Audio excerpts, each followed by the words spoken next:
Content shared on or through our channel and videos are for information and education purposes only and should not be treated as investment or trading advice.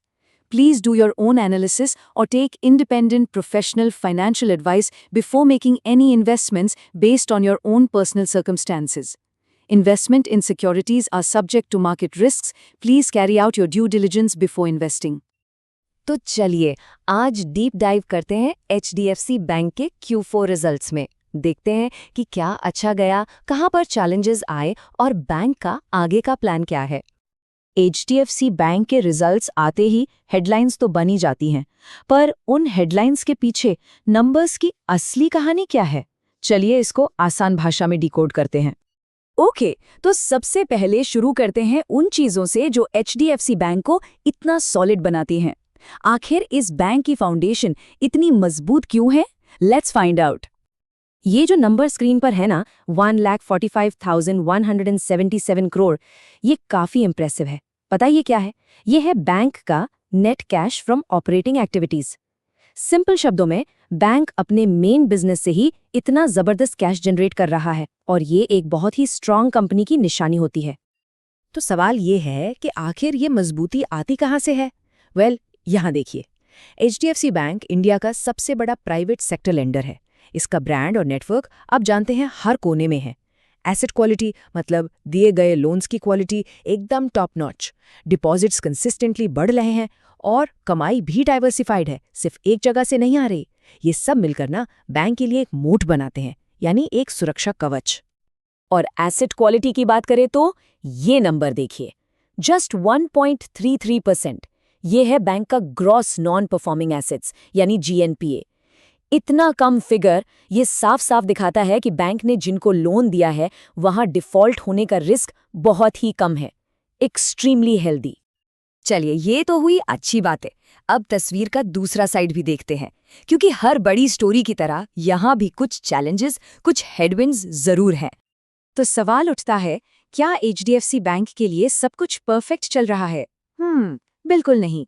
कुछ ऐसी चीजें हैं जिन पर market की और हम सबकी नजर रहनी ही चाहिए। अब आगे बढ़ने से पहले एक टेक्निकल टर्म समझ लेते हैं जो बहुत इंपॉर्टेंट है, लोन टू डिपॉजिट रेशियो यानी LDR।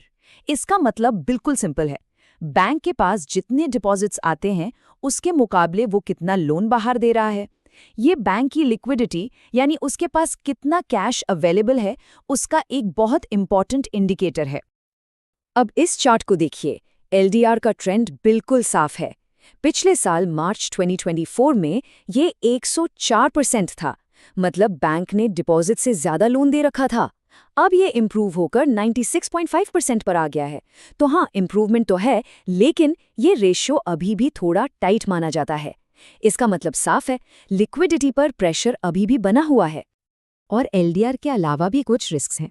देखिए, पहला है नेट इंटरेस्ट मार्जिन्स पर प्रेशर, यानी बैंक की जो कोर कमाई है इंटरेस्ट से, उस पर दबाव है। दूसरा, HDFC के साथ जो इतना बड़ा मर्जर हुआ उसको आसानी से सिस्टम में इंटीग्रेट करना, वो अभी भी एक ऑनगोइंग प्रोसेस है। फिर कंपटीशन, जो पुराने बैंक्स और नए फिनटेक्स दोनों तरफ से बढ़ रहा है। और फाइनली कॉस्ट ऑफ डिपॉजिट्स, मतलब डिपॉजिट्स लाने का खर्चा भी बढ़ गया है। तो इन सब चैलेंजेस को देखते हुए सवाल ये है कि HDFC बैंक का आगे का गेम प्लान क्या है? फ्यूचर कैसा दिख रहा है बैंक का?